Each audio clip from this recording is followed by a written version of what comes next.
Welcome. The show's name is The Next Chapter. It's where we talk about books, publishing, editing, anything that has to do with the written word. And I'm your host, Fred Hughes, Amazon best-selling author. This week's show, I'm excited. Going to have the CEO/president and vice president of JumpMasterPress to talk about their publishing house and how they do business and how they're different from everybody else. Part of that is to talk about slush piles and how you submit stories to publishing houses. And JumpMaster does it a little bit different than other people. I'll let them explain their process when we get to them in the second segment of the day's show. But we've talked about in prior shows, submitting works, whether they're short stories or books. Maybe there's some poets out there that do poetry and want to submit those. How you do that to the different various publishers. We've talked about how it's almost impossible to do it for a major publishing house. But one of the things we talked about is that, you submit it, it goes into what's commonly referred to as a slush pile, and then someone at that publishing house, literally one person, reads through the submissions, and the first thing they do is say, yes, this person followed all the rules for the submission. And if you don't follow the rules for the submission, that person immediately just puts it in, locates the file into the round circular receptacle where all discarded material goes. And you're likely never to hear back from that publisher. And that's if, so they never read a word, but because you didn't submit it in the proper format or in the proper way, they don't even bother looking at it. Because if you can't follow those directions, how are you going to follow the other directions that the editors and the publishers are going to give you? So then he begins reading the story, and if your story doesn't catch his attention in the first 2 or 3 paragraphs, then again, that story is likely to go into the round receptacle underneath his desk. And again, you're not going to know because they're likely not going to bother telling you that, no, thanks, you've been rejected. You won't find that out, and you won't find out why they rejected you. JumpMasterPress does it differently. So second segment, pay attention, folks. They're a unique organization. The reason I'm bringing that out now is, believe it or not, I'm a moderately successful author, but I still, when I submit stories or books to other publishers other than Chris Kennedy, who's my principal publisher, my work has to be reviewed and accepted just like yours does. So recently, I submitted a short story to our friends over at Raconteur Press. We've had Ian and Jim Curtis and the administrative folks over there on the show and a couple of times. And I had a story that I wanted to submit for one of their anthologies, and I had to go through the review and acceptance process just like the rest of you. So heard back from them this week, and a short story I submitted for their upcoming anthology was accepted. The anthology is called The Big Ones. It's a alt history, something a little different for me. An alt history story about a World War II event. And so that's the cover for the book. It comes out on September the 6th. You notice that there aren't any authors listed because they're still in the preliminary phases of putting this book together. But I wanted to announce that I submitted a story just like anybody else would submit a story and had to go through the review process and was fortunate enough to be selected. And no, I didn't get picked because of my name. because it was a blind submittal, the people reviewing it didn't look at names, just the story. So I was fortunate enough to write a good enough story that I was selected. So there's that. So look for that, and I'll talk more about that as this release comes up. The release just submitted my 13th book to my publisher. He's reviewing it. It's going through editing. It comes out on the 26th of August, and it's the first book in my next series. Don't have a cover or anything to show you yet, but will as soon as I did. It's the first book in the next extension of my Empire Britannia series. Now, topics in the news. Don't know how many people are familiar with it. There's an organization that's called the Science Fiction Writers Association. Science Fiction and Fantasy Writers Association. Long time ago, in a galaxy far, far away, this was called the Science Fiction Writers of America. It used to be one of the most prestigious science fiction organization in the United States. The greats of the genre were involved with this. Anne McCaffrey, Heinlein, Arthur C. Clarke. All of these people were involved with this organization. And the purpose of the organization was to help other science fiction writers succeed. You paid your money. If you were a published author, you paid your money, you became a member of the organization. As self-publishing became popular, they changed their bylaws slightly so that you had to become a member of the organization. You had to prove that you were a published and successful author. So there was at one time, I think you had to show that you had revenue of at least $1,000 worth of sales in a year to become a member. And at one time I was a member, but the organization evolved. It went from being Science Fiction Writers of America to Science Fiction and Fantasy Writers Association, became a worldwide organization, began to lean much more toward fantasy. The requirements for people joining, even though you were still supposed to prove that you were a real author, as Vice, I just wrote a book and self-published it on Amazon and that's it, now I'm a writer. No, you had to prove that you had sales, but then they put in such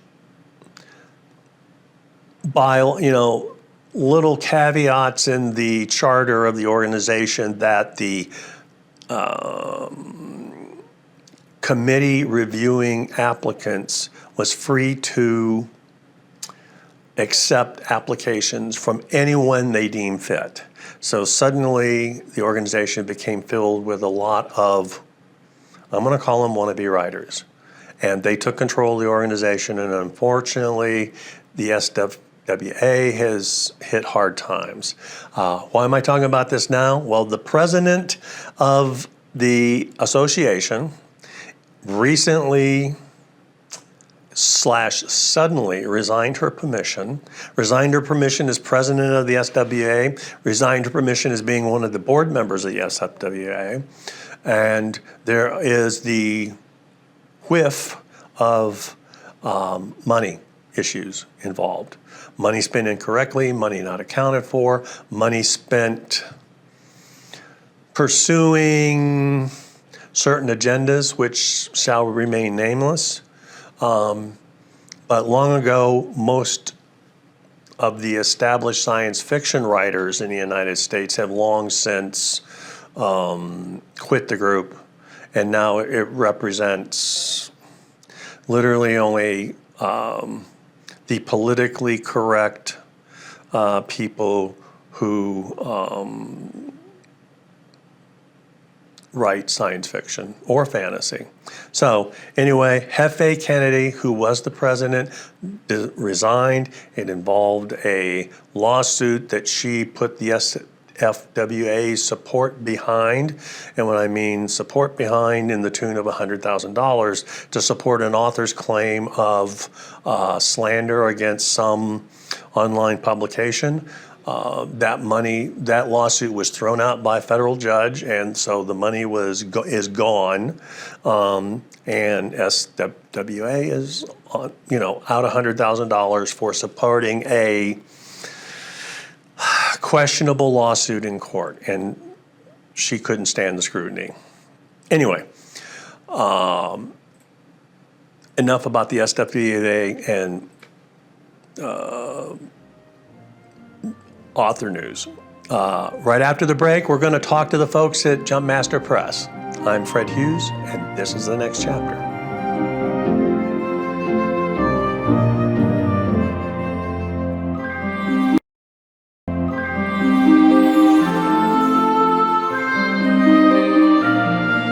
And we're back from the break. Thanks for staying with us. As advertised in the first segment, I'm pleased to welcome Gene and Kyle from JumpMasterPress, who are joining. And this is a first for those in the audience. It's the first time we've tried having two people, so we're doubling your entertainment value on at the same time. So we have Gene Rowley and Kyle Hanna, the movers and shakers at JumpMasterPress, to enlighten us about what they do, and for those of you who are out there might be interested in either reading their stuff or submitting something to them. So welcome to the show, guys. Why don't you introduce yourselves and tell us about your press?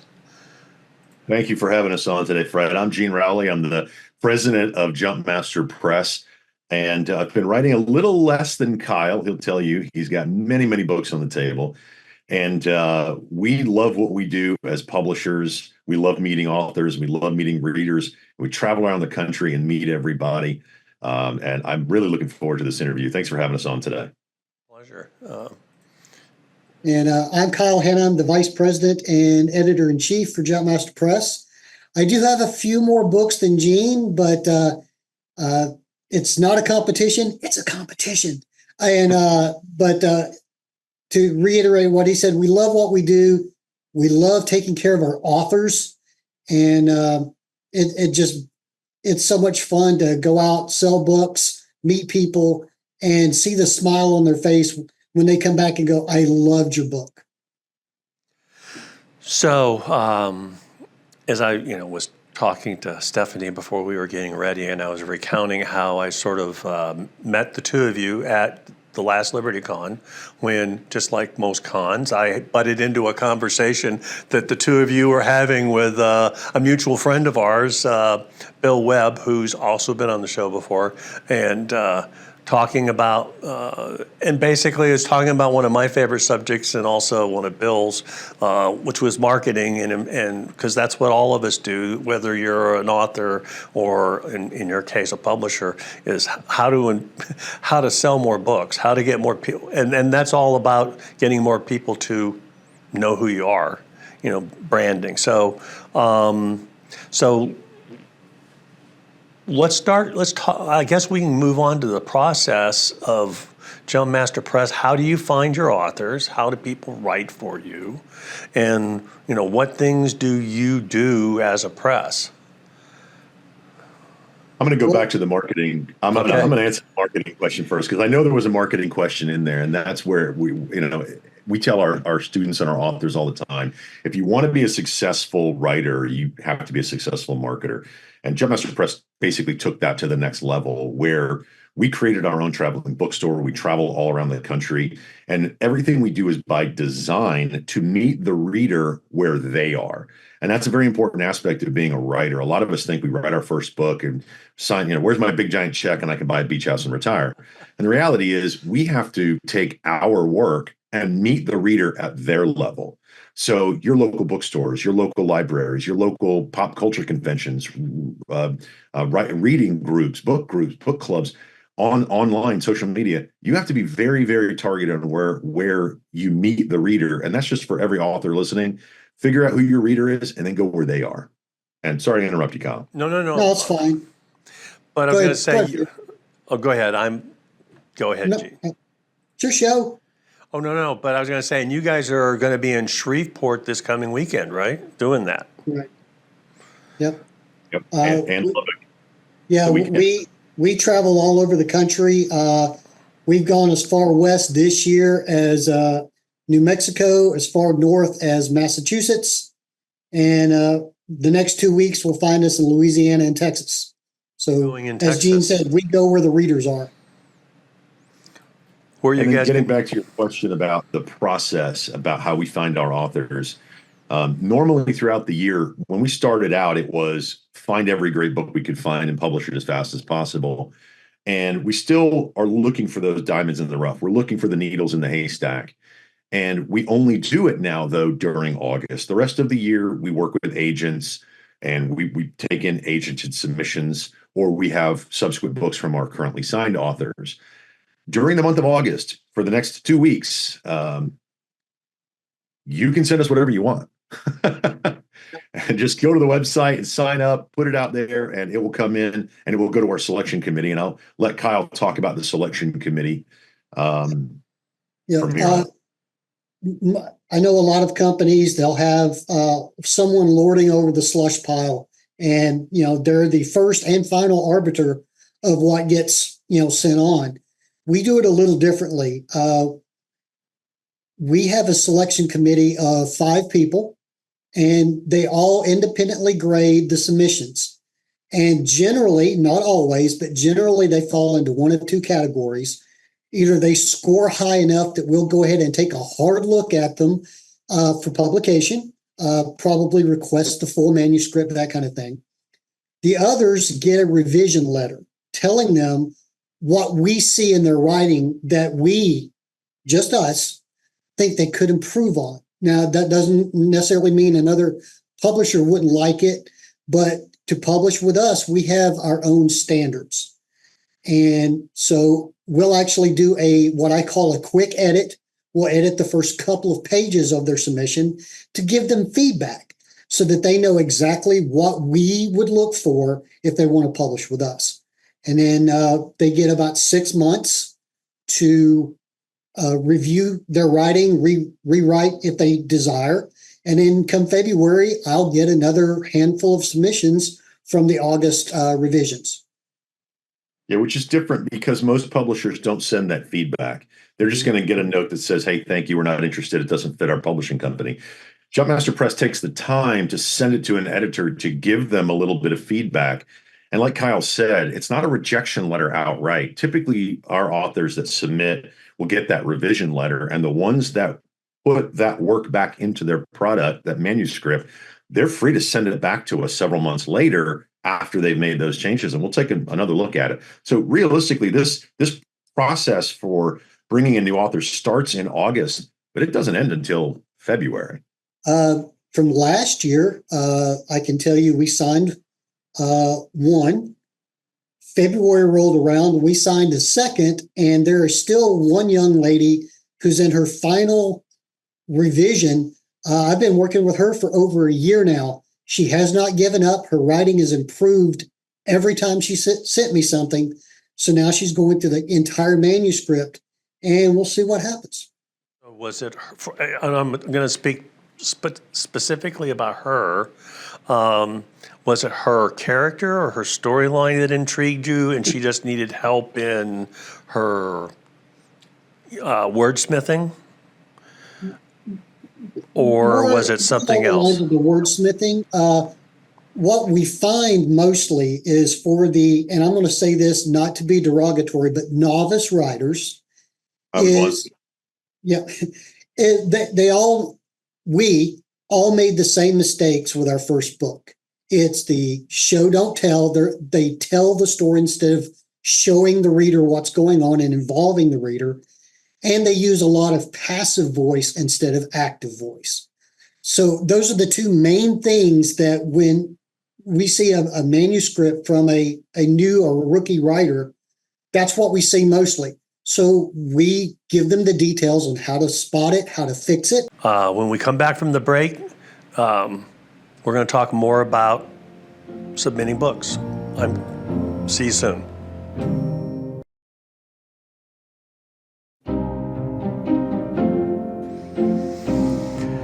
And we're back with the head honchos at JumpMasterPress, and just got an explanation about how they filter through their what's commonly called the slush file. And let's go ahead and finish that thought. Because one of the things I want to point out, what Kyle was talking about is, and well, even Gene was talking about it, is that you said that most you guys give additional feedback as to this is what you need to work on for everybody that submits stories, and even but I'll say this. I think a majority of publishing houses don't even bother giving that, don't even bother giving rejection letters anymore. They just don't. You might hear something if they're thinking about, doing something with your work. Otherwise, it's just, you're left in a limbo. So here's the difference in the philosophy. The difference in the philosophy at JumpMasterPress is that we believe every book deserves to be read. It's our job to work with the author to make it publishable. And that difference is really what we're looking for. When Kyle gets a bunch of submissions in August, and he and the submission committee work through them, and we separate that diamond from the rough. In the rough, we're looking for those authors that want our feedback and then want to put in the work to change their manuscript and work with us. We believe that we're the author's team, and that we have a different mindset about how the whole operation works. Yes, we're a publishing company, but that doesn't mean we're like every other publishing company, because we're not. We haven't met one like us yet. And we are looking for those authors that when they get that email back from Kyle and they get that revision, that edit back on the first couple of pages, their response is not, "You guys don't know what you're talking about. You're the worst ever. You're horrible." Because we've gotten plenty of that, believe me. Mm-hmm. We're looking for the ones that say, "Thank you guys so much for taking the time. And I will definitely be resubmitting in a couple of months." That's who we're looking for. So how many, I'm going to call these folks homegrown, authors, because that's sort of what they are. How many of those are currently in your stable that are writing for you? Well, let me back up a second. For several years, we taught seminars on writing, and we had a core group of students. At first, we were doing it in person here in Birmingham, and then when COVID hit, we went nationwide via Zoom. And we had anywhere, normally about 15 to 20 students once a month on Zoom, and we would teach class. Of those students, we've signed probably 6 or 7. And then from the couple of years we've done open submissions, we've signed another, 5 or 6 from those. Most everyone else either came to us that we met at a convention, who already were established, but they wanted, to come to us to maybe get, the next level. And then some are just happenstance, like our celebrity, just pure happenstance, and it worked out. And to answer your question, Fred, the number usually juggles between 35 and 40 authors. Mm-hmm. And at any given time, as contracts come on and contracts roll off, and some authors, we had one go and make a movie, and he wanted to take all of his books, and we were like, "Go do great things. Remember us, little people." And then we've had authors that signed with us on day 2 of starting our company, and they've been with us ever since. So we have a very diverse group of folks from age range all over the world. We got some in England. We have Argentina, all over the United States. We ship books everywhere for these folks.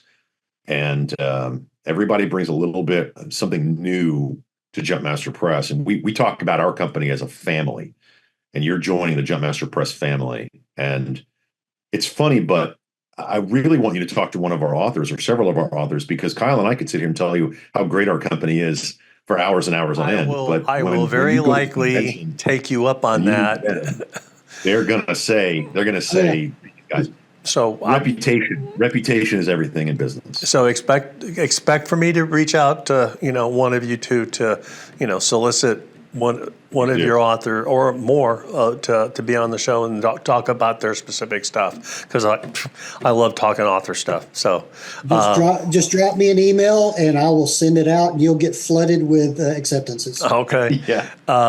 Now, one of the things and we talked about in show prep with you guys is your black spine books. And that I know, is unique to your press. And if I can get Stephanie, as you guys talk about this unique item, get Stephanie to bring up your webpage. And I know it's on your webpage. Tell the folks about your black spine books. So one of the things Kyle and I do every year is we innovate. We love to come up with new and different ways of doing things that nobody else is doing, from our ebook cards to our audiobook product that's exclusive to JumpMasterPress. Kyle has one in his hands called a Jump card.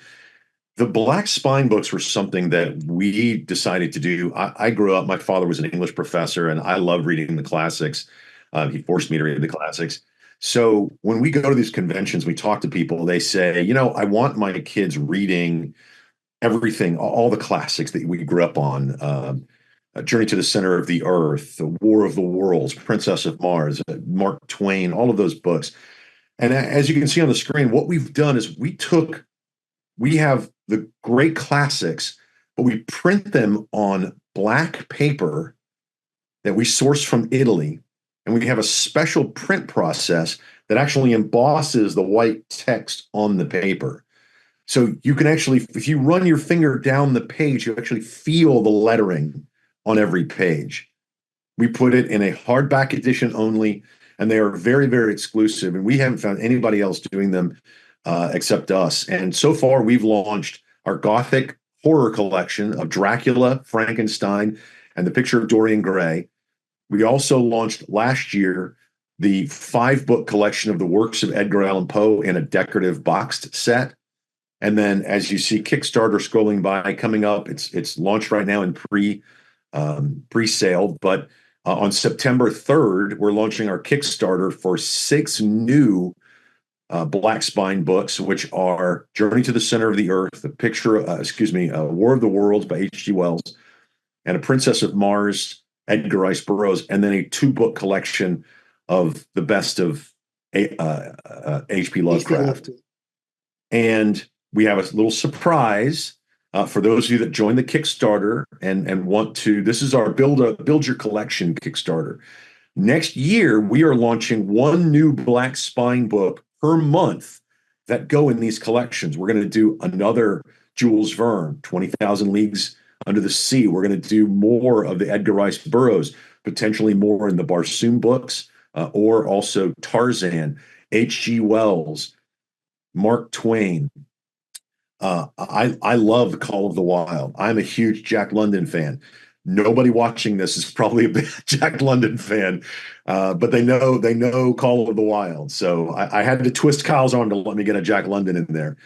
But next year we've got 12 books coming out in the black spine, and they're all going to be available on our website at JumpMasterPress. Just bookmark that, because it changes constantly. And they're gorgeous. Something nobody else is doing. Something nobody else is doing, and you can find it on our bookstore when we travel around the country.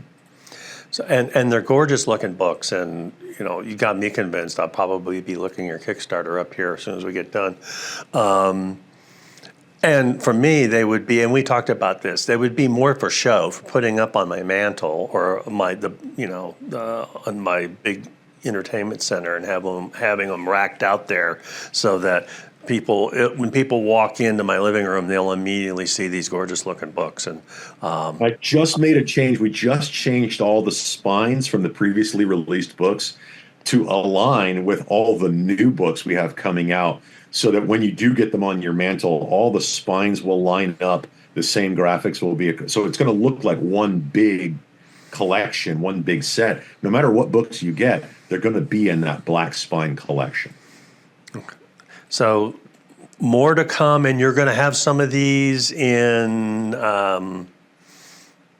Shreveport and Shreveport Lubbock coming up this weekend and the following weekend. Yeah, and where are you guys going to be in Texas, by the way? You said Lubbock, Texas. You're going to be in Lubbock? Okay. Hub City Comic-Con. And one of the things we started doing last year is we bring in our authors that are local to that area. So it's not just Gene and Kyle, it's Don Kirby and Dale Kesterson and Gustavo Bondoni, whoever is in that area. We bring them in so you can get all of the books, get them all signed, and make it a big experience. Not just, a con, it's an experience. When we come back from the break, we'll talk some more with Kyle and Gene about JumpMasterPress and what's going on with them. This is Fred Hughes, and it's the next chapter.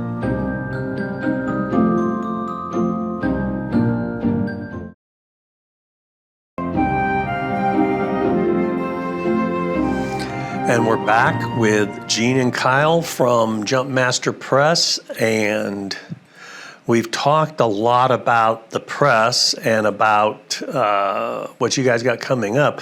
But both of you are authors in your own right. And let's talk a little bit about what you've done. I mean, Gene, you were, basically commenting on how Kyle complains about how you don't write enough or haven't written as much as he has. So talk about your own work. Well, that's going to lead into a story about how JumpMasterPress started, and I love telling the story. Kyle and I both served in the Army. He was my commanding officer, really. I was his NCO, and we've been friends ever since, I guess, going on 25 years now. You really ran the outfit. Kyle is a prolific writer. I'm sorry, what was that, Fred? In other words, you really ran the outfit. Kyle was just the figurehead. Meetings. I did all the work. That's how that worked. Right. But Kyle is a prolific writer, and he had already written a trilogy. He was working on his fourth or fifth book, and I was toying with writing this thing. And Kyle kept pushing. He said, "You got to get it done. You got to get it done." I finally got it done. Now, where Kyle was the prolific writer, he'd already been with a couple other publishing companies, and I was always the entrepreneur. I was the kid with the lemonade stand and the paper route, and I never punched a clock, and I always found ways to have an income outside of a traditional job. And then when we got together and I was publishing my first book, Kyle started complaining.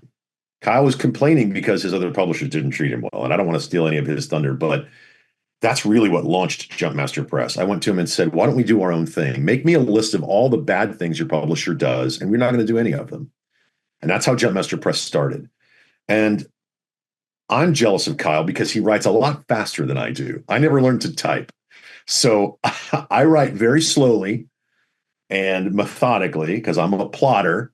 And Kyle can sit down and he can rip out an entire book in a month. And I'm just absolutely in awe of that. And I wish I had that power. But Kyle, you're on what, 16 now? Yes. Books 14 and 15 will be out within the next 6 months. And I've started books 16 through 20, actually. It's a 5-book, if I ever get the plots right. And our best-selling trilogy is Kyle's The Time Assassin series. And I'll tell him a little bit about Time Assassins. Well, Time Assassins is an alternate history time travel with a twist.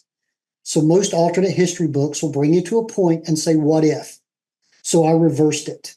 What if our history started off as an alternate timeline? Then I send assassins back through history to change events into our actual history. So as you're reading the Time Assassins trilogy, it's actually a history lesson in an action-adventure story. And it is our best-selling trilogy. But to complement that, Gene has our #1 best-selling book. Tell them about that, Gene. It's a take on Sleeping Beauty. I wanted to twist it around, but I also love a hero story. I love the hero's journey. And I wanted to write something that felt like an epic adventure, an epic fantasy journey. So I took my love of Tolkien and Vikings and I put them together in my book called Sleeper. And it is our best-selling book, only because it has a really cool map in it, I think. Everybody buys it for the map, but the reviews on it have been fantastic. And all of our books, obviously, we've got some other great titles. Armin Shimmerman, who played Quark on Deep Space Nine, is most people don't know that he's a professor and an acting coach and a fabulous writer of historical fiction. His Illyria series is amazing. And we also have some great mysteries. We have great sci-fi and fantasy, and many, many great authors from around the world are in the JumpMaster Press catalog, and we're thrilled to have them. So, how long have you guys been? From the way you tell that story, JumpMaster hasn't been around that long. We started in 2018, so 6 years this month. Yep. Yep. So you guys have actually accomplished quite a bit in 6 years. Right. As Gene said earlier, every year we try to come up with a new innovative product. We take care of our authors, so in turn they take care of us, getting our name out there. They're fantastic authors. They support us, we support them, and it is a family. That's how we treat it. And one of the things when we talk about those innovative products, it's not only for things for us to say, hey, we've done this and nobody else does. We're trying to solve problems along the way. And all of our products, barring a couple, have been authors coming to me, and I mean well-established New York Times bestsellers, talking to me and saying, I wish there was a way to blank. And Kyle and I figure out the blank, usually over a weekend. And I'm coming up with ideas saying, Kyle, I think I figured out how to do this. The audiobooks, the ebook, I'm physically selling ebooks back and forth. One of them was boxed sets for our trilogy and duology authors. We figured these things out so they're cost effective, not only for the authors, our company, but also for the customer.